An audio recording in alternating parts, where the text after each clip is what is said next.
I was 76 the night the sky bent over my north pasture. The heat broke late, like it always does in August, and the kind of wind that doesn't cool a thing moved the dry Johnson grass in long, tired waves. I'd finished checking the troughs and was closing the gate by the old pecan when the sound came, low and wrong, like a cattle truck downshifting under the dirt. It wasn't thunder. Thunder rolls with weight and distance. This sound hummed inside my ribs. I looked up, squinting past the barbed wire and the pale smear of the Milky Way. One star swelled until it wasn't a star at all.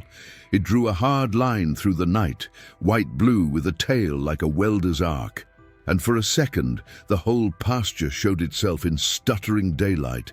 Every fence staple, every knot on that pecan, the shine on the wet nose of the heifer near the gate. Then darkness again, deeper than before. The sound dipped, steadied, dipped. Something was coming down behind the north rise. I don't run anymore. My right knee doesn't allow for that. But I moved faster than I have in years. Lantern from the nail. 30-30 from behind the kitchen door. Boots scraping grit from the concrete as I stepped out. The house smelled like coffee and wood polish and the old quiet you get when a place has only one voice in it. I left the porch light burning because my hands shook a little and I didn't feel like wrestling for a switch. Coyotes shut up as I crossed the yard. The cicadas went next, silence pressing in until it had a shape. Every little sound I made, leather creak, spur knock, the slosh of the lantern oil, came back to me twice, as if the pasture were holding its breath. I followed the dry wash, around the mesquite grove, careful of cactus pads, telling myself I was about to find a crop duster down, or some kid's drone, or a meteor still warm enough to get my name in the paper. The rise isn't high, just enough to hide what's beyond it. I climbed with my left leg leading and the rifle resting open in my palm, barrel angled away because accidents don't care how old you are. The hum grew louder, felt more than heard now, like when you put your fingers on a piano and press a key without sounding it, the strings buzzing against your bones.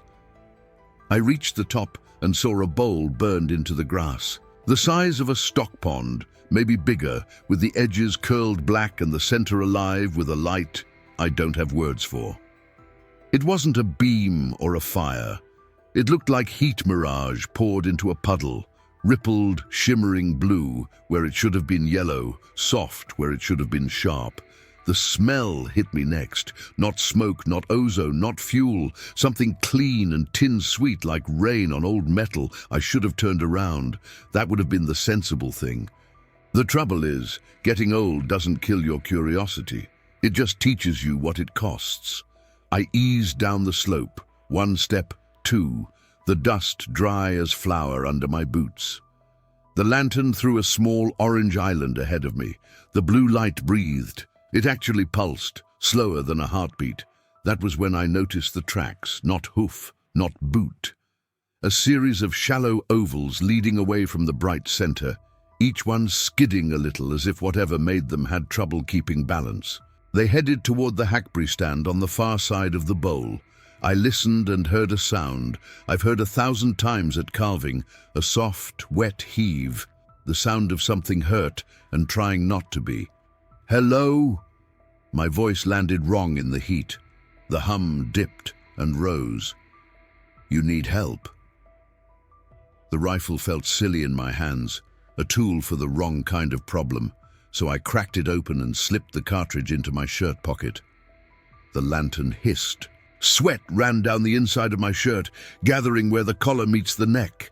I stepped past the bright center. Heat licked my shins, not burning, more like leaning into a sun-warmed truck hood, and followed the ovals to the trees. The first time I saw it, I thought it was a boy curled up on his side, arms wrapped around his stomach. I took another step, and that thought slid away. The shape was right, but the details wouldn't hold.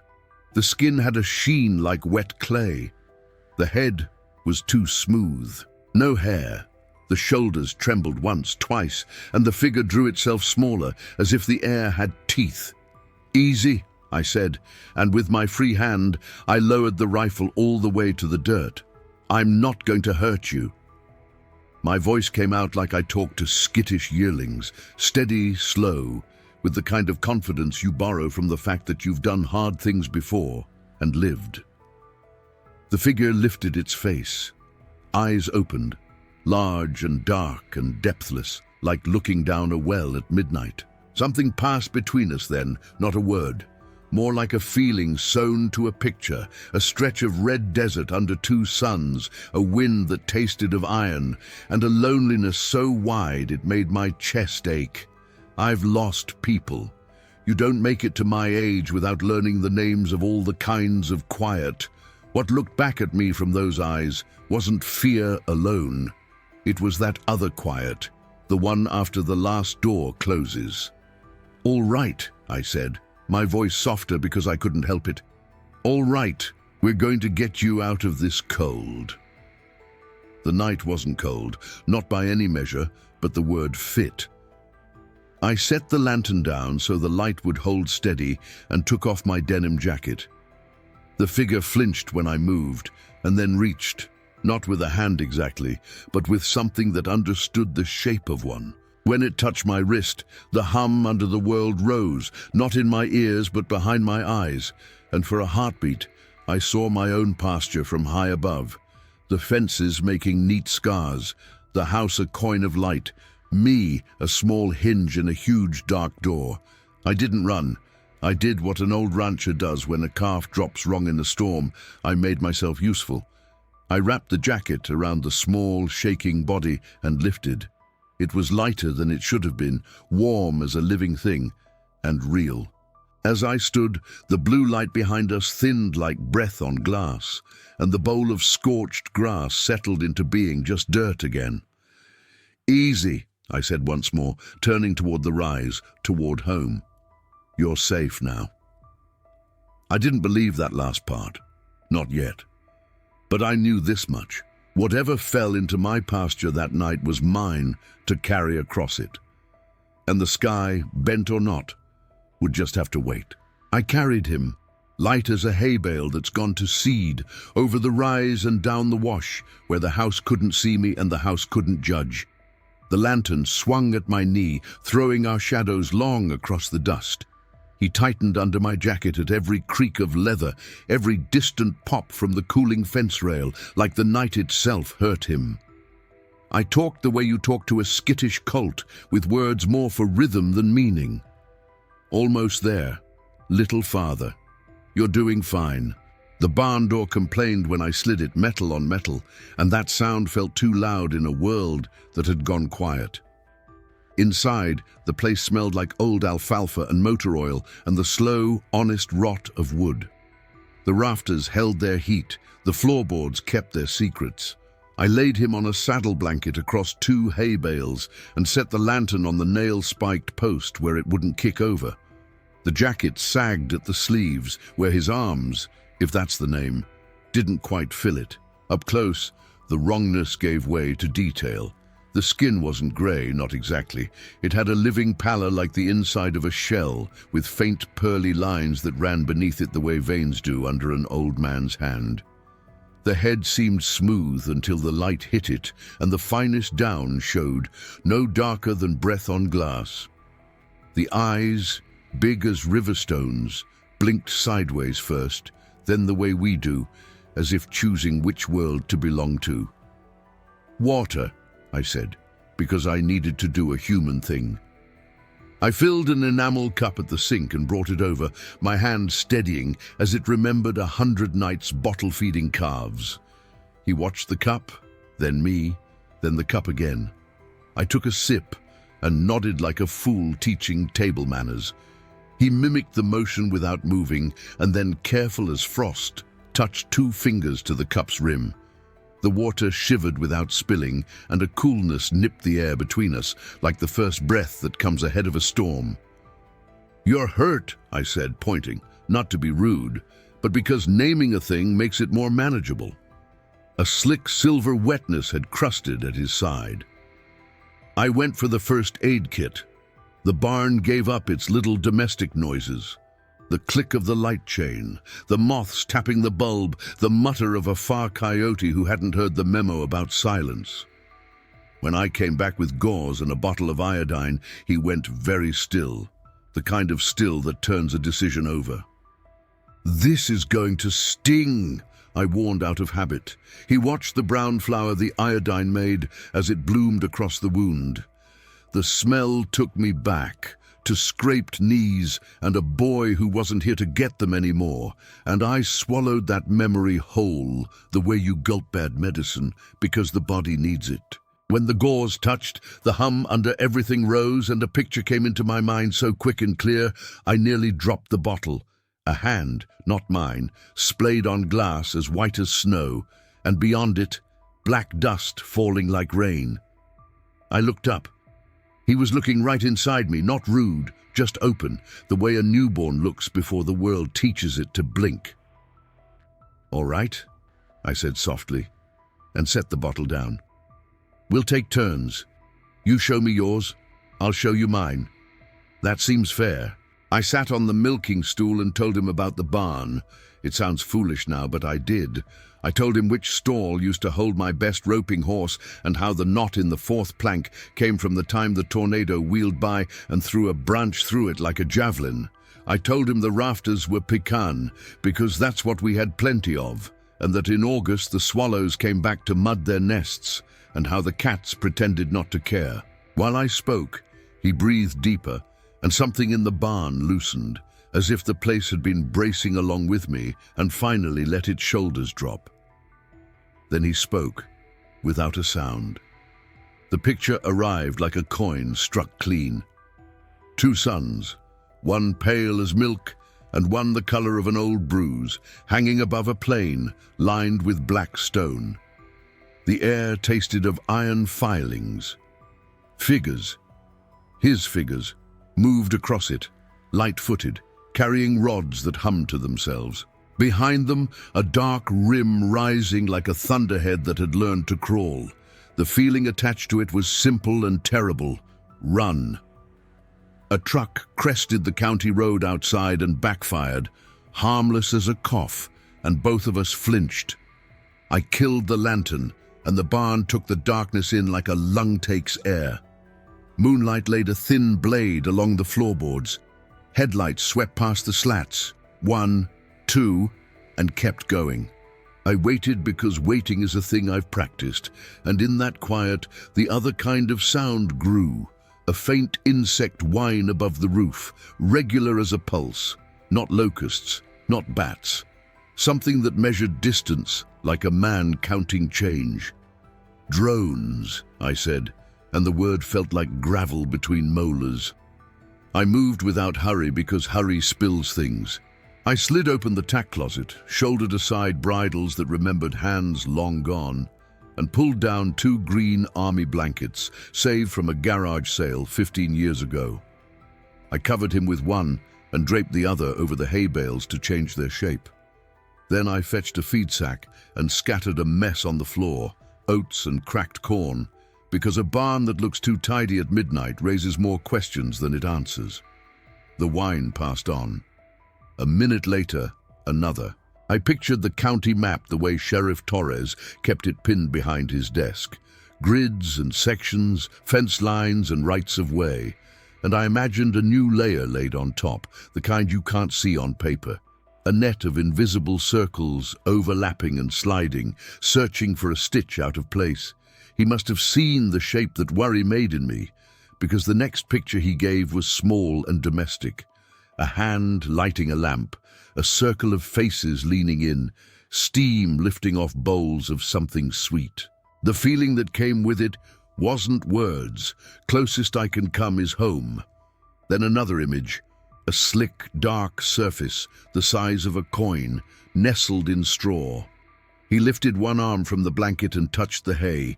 The stalks crackled softly as if frost had kissed them, and there it was, what he meant, a disc no bigger than my thumb, lying where there hadn't been anything a second before.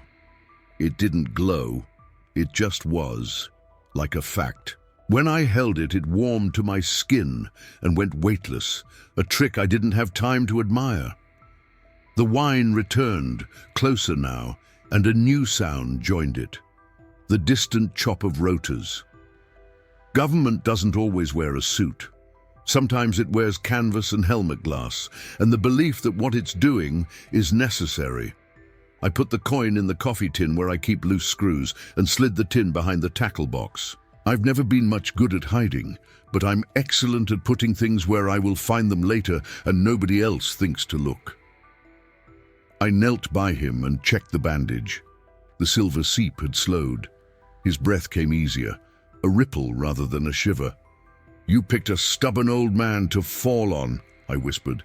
The eyes blinked their two ways again, and I felt, not in my ears, but in the slow-drawn place behind the heart, a reply shaped like gratitude. The chopper passed to the south, then banked east toward the river. I waited until the vibrations unwound from the rafters, and the swallows, fools that they are, settled again on their mud shelves. Only then did I let my back meet the post and my head touch the rough beam. Through the wall, the pasture breathed. Somewhere a steer shifted his weight. Somewhere a coyote remembered its song. "You're safe here," I said, more sure than I'd been an hour ago. Outside, the night stitched itself back together. Inside, the barn held us like a mouth holds a prayer, and while the world searched for a fallen thing, the fallen thing and I sat very still, learning the beginnings of each other. Morning came late, the way it does after a night that keeps circling back for one more pass. I must have dozed sitting up, because my neck announced its opinion when I straightened, and the barn rafters swam for a second. Dust motes floated in the spear of light, cutting through a knothole, turning slow like cattle in a pen that know you're not in a hurry. He was where I'd left him, under the army blanket, the edges dark with dew pulled in from the air. His breathing had a new steadiness to it, not quite human, but falling into a rhythm my old body recognized. I warmed a kettle on the barn's hot plate, and when the water talked, I made coffee and poured hot water into a mason jar for him, in case heat meant comfort wherever he'd come from. The jar fogged, and his eyes followed the steam as if reading it. "Morning," I said, "because you start days with words, even when they're useless." I broke a biscuit over the jar lid and dipped it. He watched me eat with that intent, gravityless attention, then gave me a picture so ordinary it knocked me sideways. Hands, 3, not 2, passing a round, flat loaf over a low table, a small figure bumping an elbow, quiet amusement warming the air. No suns, no black dust, no running, just breakfast. The feeling attached to it landed softly in me like a bird that trusts your fence. Together. I nodded, swallowed around the ache that picture woke up, and set the second half of my biscuit on the blanket.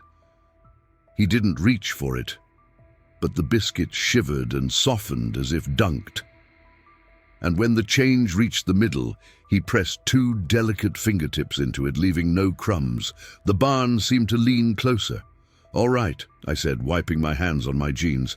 "Let's see if we can trade a little more." I pointed to my chest. "Eli." Then I tapped the plank floor, the kind of gesture a man makes to ground himself before a bronc ride. He mirrored the pointing, not to himself but to the air just above his sternum, and a tone hummed in the back of my mind. Not a word, more like a chord you could stand a name on. I tried to shape it with my mouth and ended up sounding like a kettle that can't make up its mind. He blinked his 2 blinks and showed me the same tone again, this time wrapped around an image of water rolling in a shallow bowl. The sound made ripples. The ripples made light. The light made him. That was the order of things where he was from. "Well," I said half to myself, "that complicates monograms." We kept at it. I'd offer a thing, a memory, a sense, and he'd braid his into mine until the knot held. I showed him an August fair, the smell of funnel cake grease, the squeal of a belt on the Ferris wheel, the way a child's hand forgets your calluses when it trusts you. He sent back a market under a dome of faded copper, stall to stall humming with low notes like beehives, strings of gel bright fruit pulsing gentle light when touched. I gave him river mud under my nails and a cheap transistor radio turning distant ball games into ghosts. He offered the taste of metal rain and a sky that sang when it wanted you to stay inside. Around mid-morning, the first truck rolled by, slow on County 12. Not neighbors. Neighbors don't drive government-issue tires or pretend they're not looking when they are. I heard the crunch at the turnoff, the pause, the engine idling its question. I clicked off the hot plate and moved the lantern deeper into shadow out of pure instinct, even with daylight buttering the cracks. Boots on gravel. Two men talking in that way that says they think they're out of earshot. A woman's voice, calm, clipped, on a radio that wasn't made for farming. I felt my place rearrange itself under me, like a herd rediscovering the pecking order when an old bull leaves the pen. He must have felt it too. The barn air cooled a notch, and a small haze gathered along the blanket edge, the way heat sometimes gathers above a road in July. His eyes found mine, and what came through wasn't fear this time. It was intent, tight as a cinch before a run. He reached for me. No, not reached. He included me. And then the barn wasn't a barn for a breath. It was a room with low, curved walls that glowed from inside their own bones. A shape like my coffee tin sat on a shelf. A circle traced itself in the air between us and folded into a line and then into nothing. The feeling braided through it was as clear as any order I'd ever given a dog. Be small. I did what I was told, not with my body. An old man can only shrink so far, but with whatever part of me a drone looks for. I slowed the panic that wanted out. I made the edges of my thoughts less shiny. I thought about sweeping. I thought about feed bills. I thought about weather coming and fences mending. Domestic camouflage. The lesson blooming in my head wasn't his alone. It was mine too. Sometimes you don't win by hiding the thing. You win by making it look like everything else nearby. The boot stopped outside the barn door. The shadow at the threshold shifted, a knuckle wrapped wood, polite, official. I let the beat hang long enough to be a man doing something worth finishing, then slid the door 3 inches and put my face in the gap. "Morning," I said, with the bland expression rural people save for folks who want something they're not sure they should give. 2 men, no hats. One flashed a badge so quick it could have been a library card. "We're following up on a reported aircraft anomaly," he said. The other sniffed like he expected contraband to smell a certain way. Behind them, the woman with the radio stood by a truck whose plates wouldn't stick in a man's head unless he made them. "Don't know about aircraft," I said, pushing my hearing aid a touch like I needed help I didn't. "We had lightning to the north last night. Scared the heifer in the pen. I turned my shoulder enough that if they wanted to see past me, they'd have to be rude. Men taught to be official don't like being rude without permission." "Mind if we take a quick look around?" the badge asked, which isn't the same as asking permission when the question is dressed like it's not optional. The woman's radio crackled a string of grid numbers. I let my mouth hang undecided and put a hand on my lower back like I needed to negotiate with it. In that hanging second, a picture came warm and quiet into me, a hand reaching for a latch, a soft chime that said, "Wait," a beam of light stepping to one side as if it had legs. He was asking me to trust his part of the work. "Barn's a mess," I said finally. "Got a sick calf. Could you give me 10 to get things decent? I'll bring him out if he's fit to be seen." A lie salted with a truth doesn't taste like a lie. The badge squinted past me, weighing procedures against courtesy. The woman spoke into her radio. Something in whatever came back let the badge exhale. 10 minutes, he said. "We'll check your perimeter." "Not much to check," I replied. "Fence runs straight to the river like God drew it with a ruler." They moved off, not far, their voices keeping shape. I slid the door shut, feeling the weight of each inch, and turned to the blanket. The haze at its edge had thinned, as if the air had agreed to pass for ordinary. "Be small," I whispered back to him, "because a lesson shared is a lesson held." He blinked slow, and the next picture he sent was almost funny, a field mouse sitting perfectly still while a hawk's shadow rakes the ground. The mouse isn't hiding. It's being fielded. I laughed once quietly and felt steadier than I had since the sky bent. Outside, the boots traced their careful, pretend circles. Inside, the barn and I practiced the art we'd need from here on out, passing for what we'd always been, until it was time not to. The next few days blurred into one long, slow heartbeat. The men from the government kept circling, never saying much, never leaving for good. The woman with the radio parked her truck at the end of my drive every afternoon, pretending to make calls that didn't need this much signal. And at night, I'd see the red glints of drones combing the horizon like ticks, searching for blood. Inside the barn, he, my visitor, grew stronger.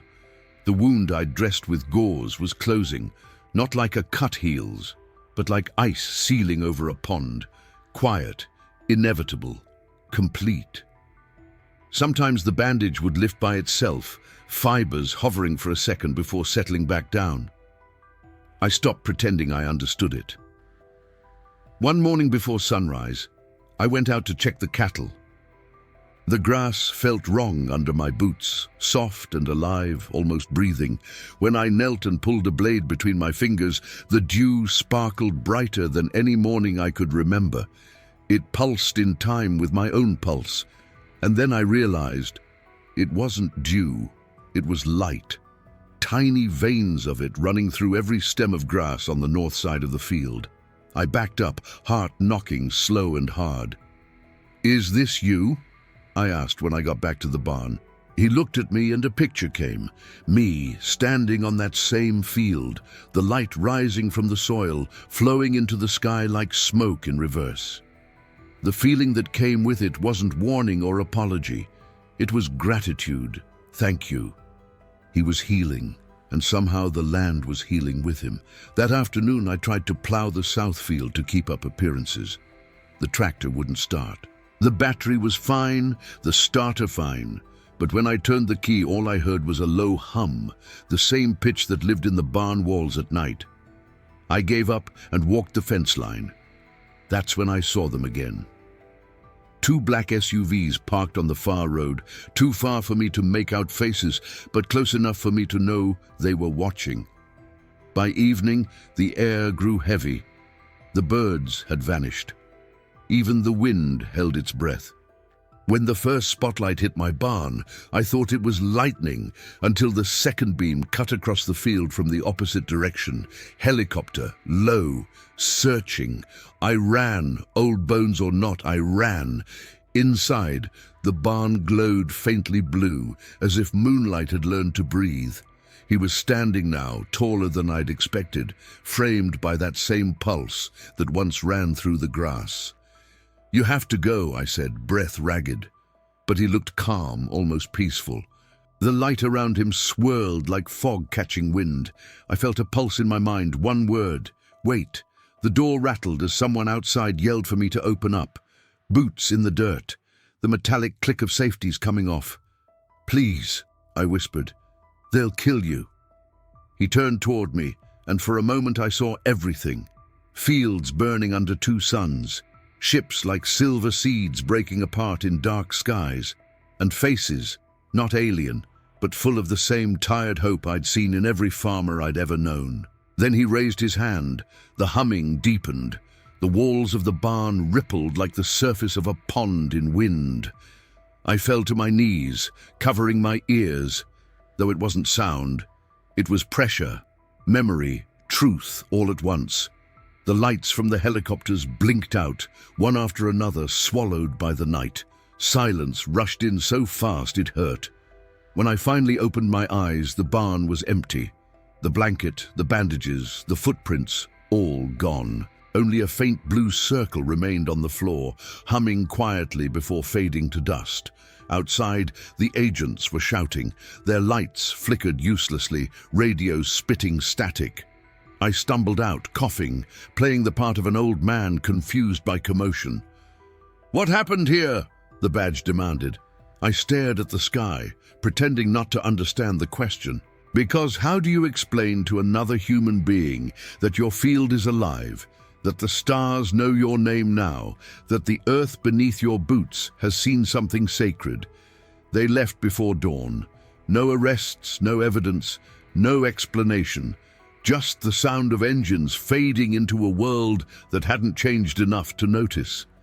And as the sun rose over the pasture, I realized something had shifted inside me too. The hum was still there, faint but constant, not in my ears anymore, under my ribs. Like the land and I shared the same secret heartbeat now. I didn't tell anyone about the light, not the sheriff, not the feed store boys who like to sit around guessing government secrets. Not even my pastor, though he's known me long enough to spot when I'm carrying something I shouldn't. Some truths are too heavy to hand off. They have to be worn until they fit. It began small. I'd walk the field before dawn and hear the fences singing, a thin metallic whisper like a finger on the rim of a glass. The sound wasn't in my ears, it was through me, as if the earth were tuning itself and I was the note it needed. When I touched the wire, the hum steadied, the grass around my boots shivered, and the dew, Lord, the dew rose in tiny spirals of light that faded when I blinked. At first I thought I was losing my mind. 76 is an age where people start checking your eyes before they check your story. But then the cattle changed. The old bull, Blue, who hadn't moved faster than a yawn in years, started pacing the fence every evening, tail flicking, nostrils flaring at nothing I could see. The younger cows stood in a ring around the old oak, listening for a sound I could feel but they couldn't name. One morning, while I was checking the trough, I slipped on the wet plank and went down hard. The kind of fall that usually means calling someone younger to help you up. Only this time, the pain came and went in the same breath. My knee, my bad knee that's been my weatherman for 20 years, didn't just stop hurting. It worked. Smooth, strong, sure. I stood there, flexing it like a fool, laughing into the dawn, until I realized the laugh sounded younger too. That's when I started to wonder what exactly he'd left behind. I spent that week working like I hadn't in a decade. I fixed the fence, patched the roof, even started the tractor on the first try, after weeks of dead silence. When the engine caught, I swear the hum from the metal matched the one under my skin. It scared me and thrilled me at once, the way lightning does when it strikes close but doesn't hit you. The government men didn't come back, but their shadows stayed. I'd catch the reflection of binoculars in the tree line or hear the faint click of a camera lens behind the wind. They were still watching, waiting for something to slip. Maybe they thought the old fool was a better hiding place than the alien itself. That night, I sat on the porch with a cup of coffee gone cold, and the sky cracked open again, only not with light this time, but with color. The stars seemed closer, swollen, almost breathing, and in the middle of them, a faint ripple spread like a pebble thrown into black water. It pulsed once, twice, then steadied, and I knew it was him. The message wasn't words. It was a tide of feeling, recognition, farewell, and a promise rolled into one. He wasn't gone, not really. Part of him had settled here, inside me, inside the land, maybe both. The hum in my chest answered, low and sure, like an old engine turning over. That's when the headaches started.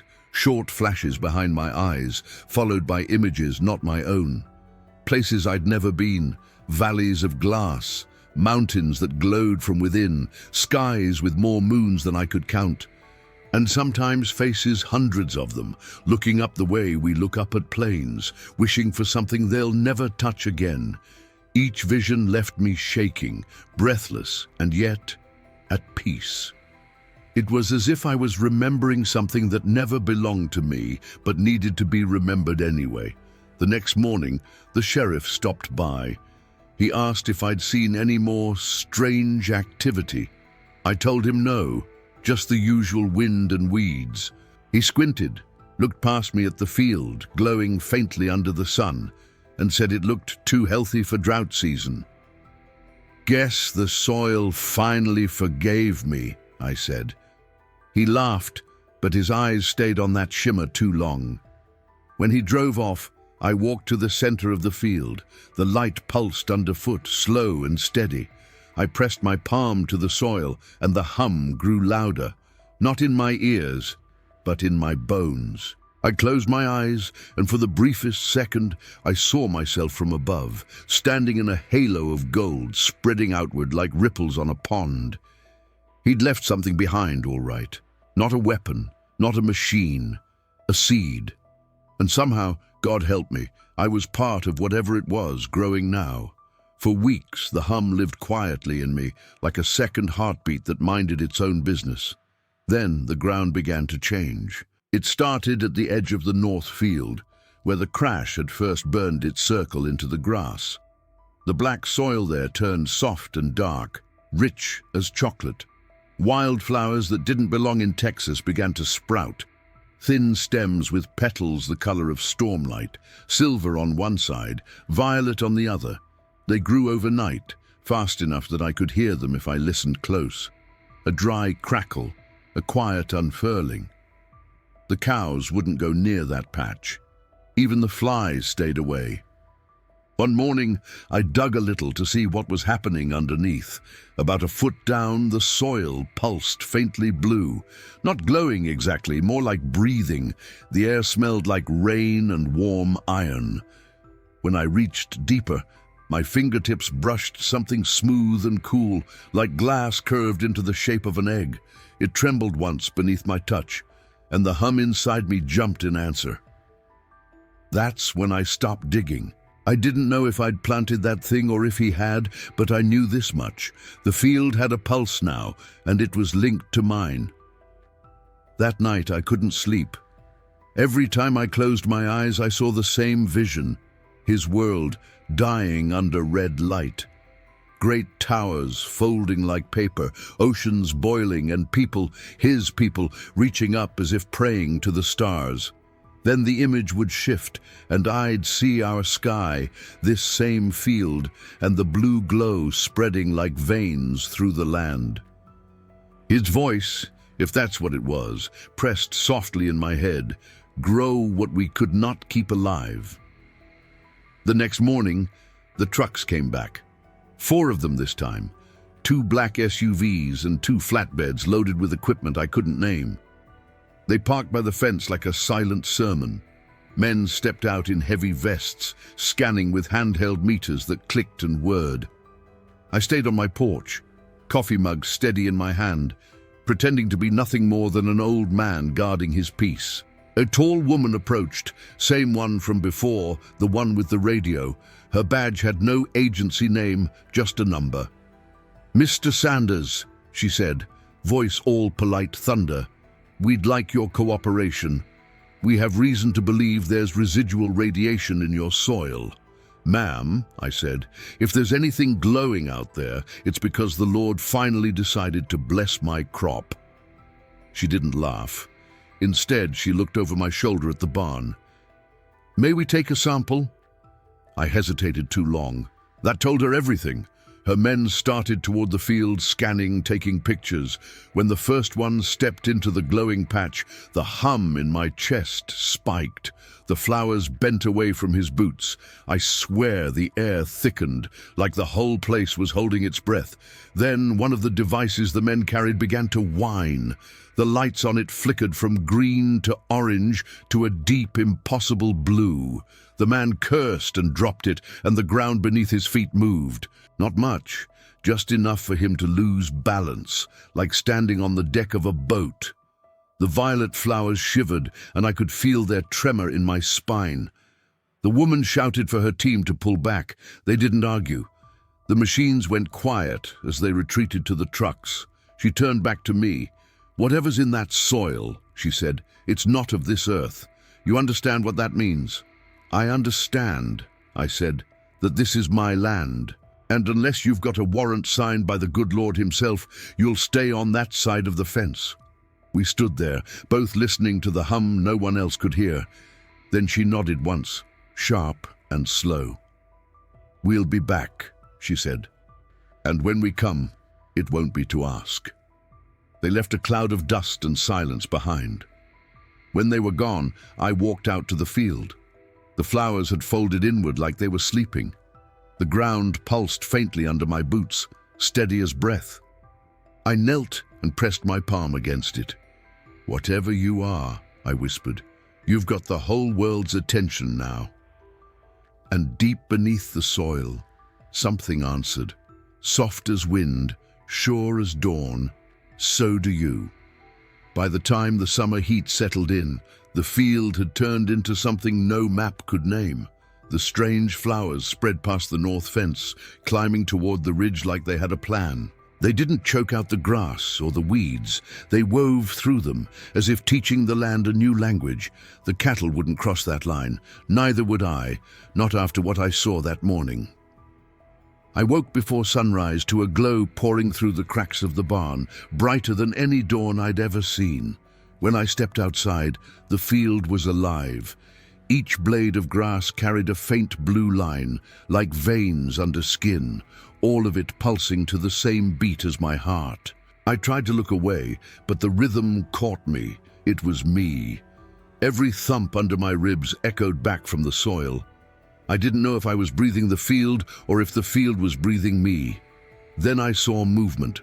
The ground lifted in smooth, quiet ripples, like something stretching after a long sleep.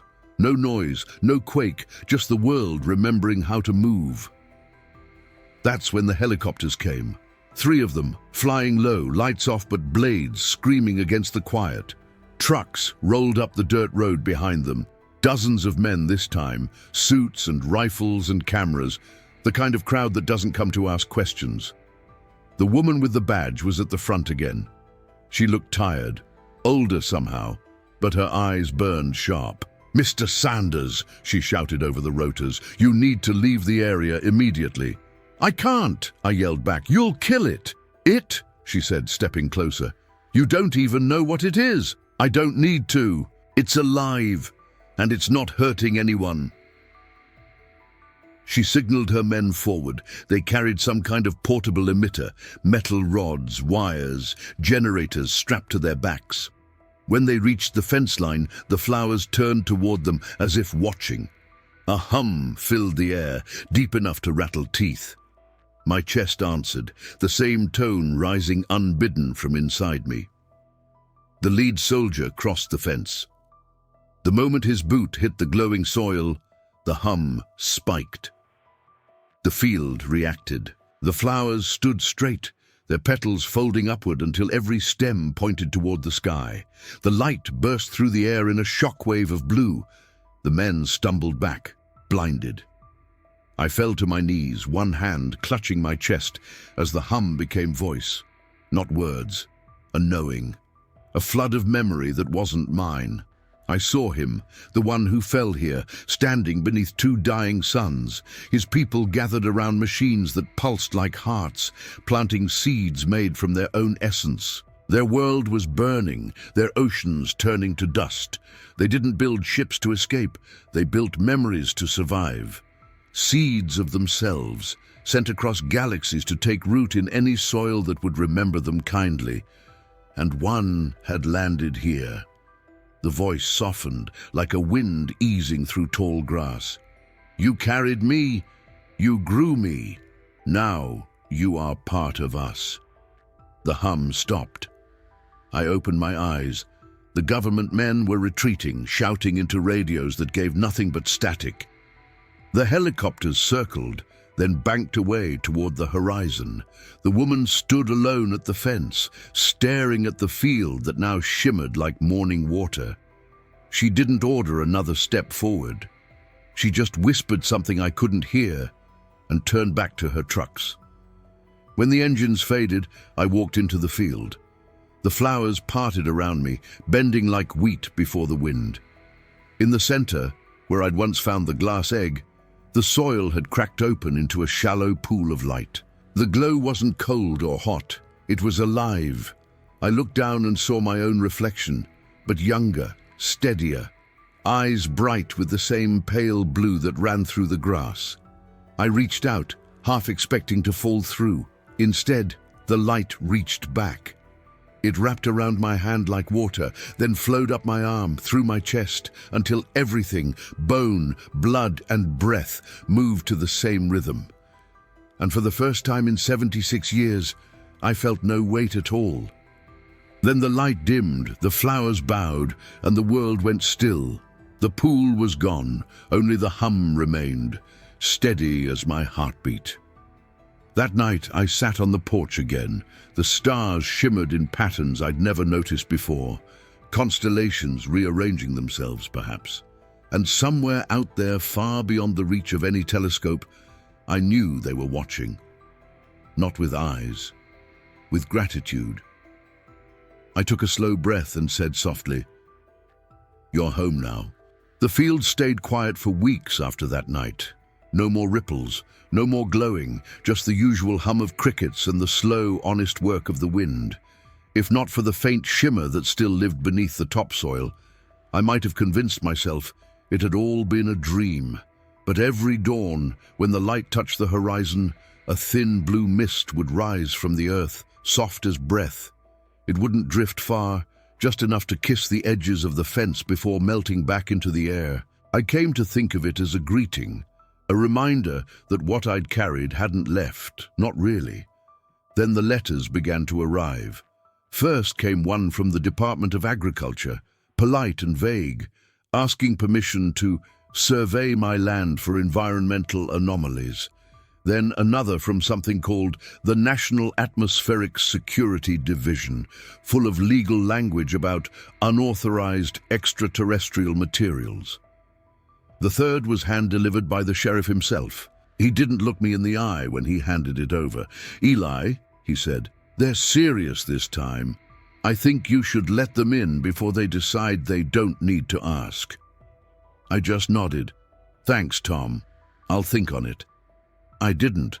That night I went out to the barn, where the air still carried that faint metallic scent.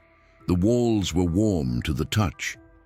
I knelt where the pool of light had once been and whispered, "They're coming again. What should I do?" The answer wasn't words, but it came all the same, a pulse deep in the soil, steady as a heartbeat.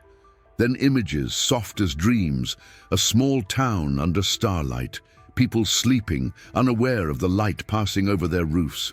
The blue mist spreading through the air, unseen, gentle, harmless, life continuing. Then another vision, men in suits and masks digging up the field, sealing it in steel crates, shipping it off to be studied, dissected, feared. The hum turned sad, low and final. I understood. They hadn't come here to conquer, they'd come to continue. By morning, the trucks were already lined along the road again, bigger this time, heavier, soldiers, scientists, drones. The woman with the radio stepped out first, her hair tied back, her face set like a tombstone. "Mr. Sanders," she said, "this is your last chance. You need to evacuate the area. We have orders to secure the site." "And if I don't?" Her jaw tightened. "Then we'll take control of your property by force." I looked past her, men loading strange black cylinders, cables snaking into the soil. They weren't here to study anymore. They were here to erase. "You ever stop to wonder," I said, "why this thing chose here? Why me?" "That's not our concern," she answered. "It should be," I said quietly, "because it didn't fall, it was planted, and now it's growing." The hum began again, low and rising. The ground beneath us trembled, not in anger, but in warning. The men froze, staring at the glowing cracks spreading through the dirt, like veins of lightning. From each fissure, the same blue mist climbed into the air, wrapping around the trucks, the machines, even the soldiers' boots. The woman shouted for her team to pull back. One of the drones sparked mid-air and crashed into the field. Another simply vanished into light. I took a step forward. The hum filled my chest, my head, the space between heartbeats. "You can't stop what's already become part of the earth," I told her. "You can destroy the surface, but you'll never touch the roots." She looked at me then, not as an enemy, but as a man already lost to something bigger than himself. "Eli," she said softly, "if you stay here, you'll die." "Maybe," I said, smiling faintly, "or maybe I'll finally live the way I was meant to." She hesitated, then lowered her radio. "Tell me one thing, is it dangerous?" I looked at the glowing soil spreading under our boots, then at the dawn rising behind her. "Only if you're afraid of being changed." She didn't answer. Instead, she turned and called her team off. The trucks rolled away one by one, leaving only tire marks and the echo of rotors fading into the horizon. I stood alone in the middle of that living field, the hum slowing to match my heartbeat. The air was cool, sweet, alive, and I realized the choice had never been between keeping or losing. It was between believing and burying. So I stayed. As the sun rose, the mist swirled around me, bright as glass dust. My skin shimmered faintly, the same blue that once filled his eyes. The hum deepened into silence, and for the first time since he fell from the sky, I finally understood. He hadn't left me behind. He'd made me part of what comes next. By the time autumn came, I had stopped pretending I was just a man. My skin had changed first, nothing dramatic, just a faint shimmer under sunlight, like dusted glass. When I stood too long in the field, the glow beneath the soil echoed in my veins. The doctor in town would have called it reflection, maybe age, maybe madness, but I knew better. I wasn't reflecting the light. I was answering it. The farm had grown quiet again, too quiet for comfort. No crickets, no coyotes. Even the wind passed softer, as if trying not to disturb something holy. The blue mist returned every night, thicker now, stretching toward the hills. It didn't scare me. It felt like company. Sometimes when I breathed deep, I could taste rain that hadn't fallen yet and hear songs that didn't belong to this earth. The government never came back. I think they decided the field wasn't worth the trouble, or maybe they understood it couldn't be taken. A few neighbors stopped by to check on me, but they didn't stay long. Said the air smelled charged, said their phones went dead when they got close. I told them not to worry. "The soil's just alive," I said, and laughed in a way that didn't sound like me. I spent most days sitting on the porch, writing in this old notebook, trying to keep track of what was happening to me before words stopped being enough. Sometimes my handwriting would drift, curves where there used to be lines, symbols I couldn't have invented. They looked like constellations or roots. I'd stare at them for hours, feeling meaning slip just out of reach, like a dream fading with the dawn. One afternoon, I cut my hand fixing the barn latch. The blood didn't run red. It shimmered faintly blue for a heartbeat, then turned normal again.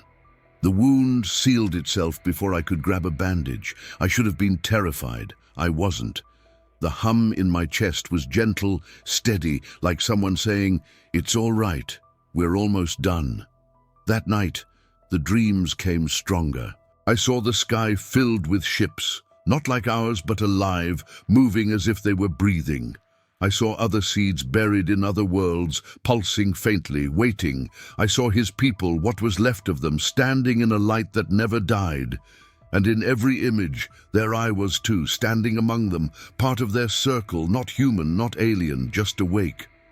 When I woke, the field was glowing brighter than ever. I walked out barefoot, the ground warm under my feet. The flowers had changed again.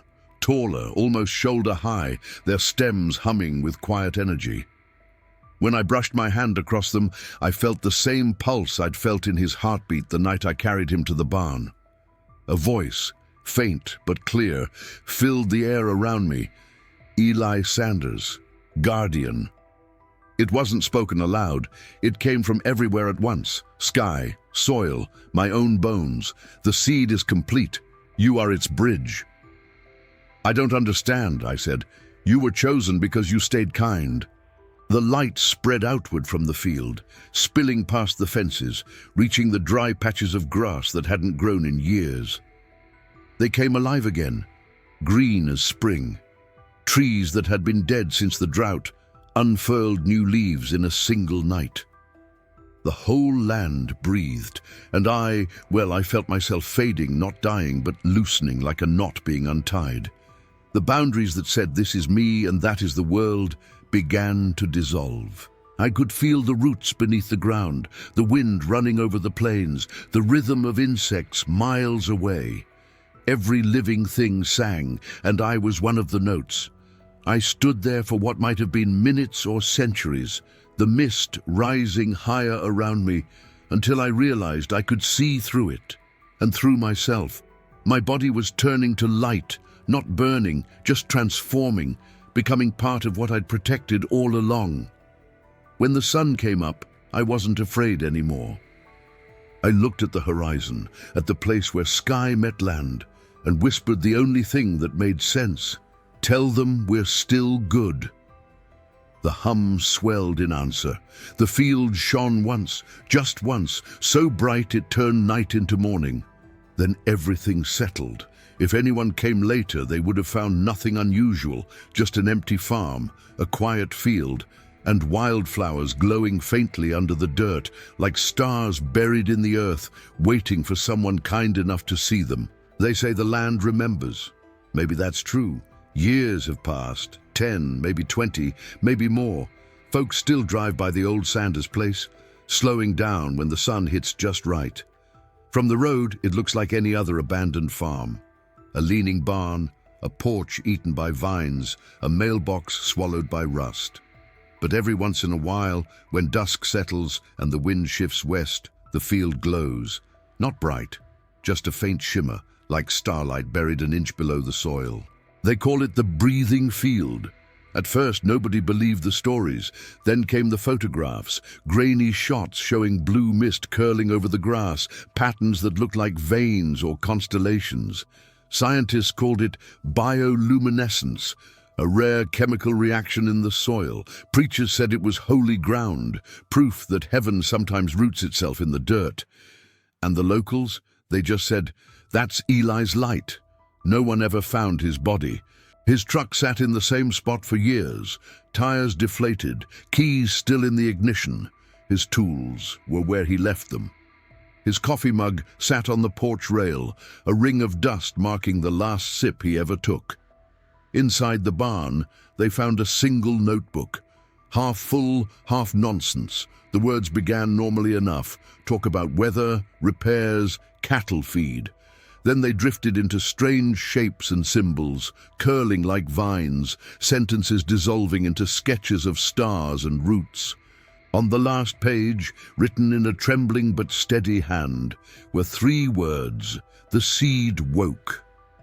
Scientists came, dug samples, ran their tests. Nothing made sense. The soil there carried no known radiation, no trace of foreign metals. But every instrument they used, Geiger counters, magnetometers, even simple compasses, failed within the fence line. Machines stopped working, then started again once they left. The government fenced off the property for a while, but after a few years, they gave up. Some things won't stay contained. Then came the rain. In the middle of a drought that had strangled half the state, clouds gathered over that one patch of land. It rained for 3 days straight, steady, silver rain that smelled clean and new. When it stopped, the blue flowers bloomed again, spreading across miles of pasture in every direction. The grass came back greener than anyone remembered.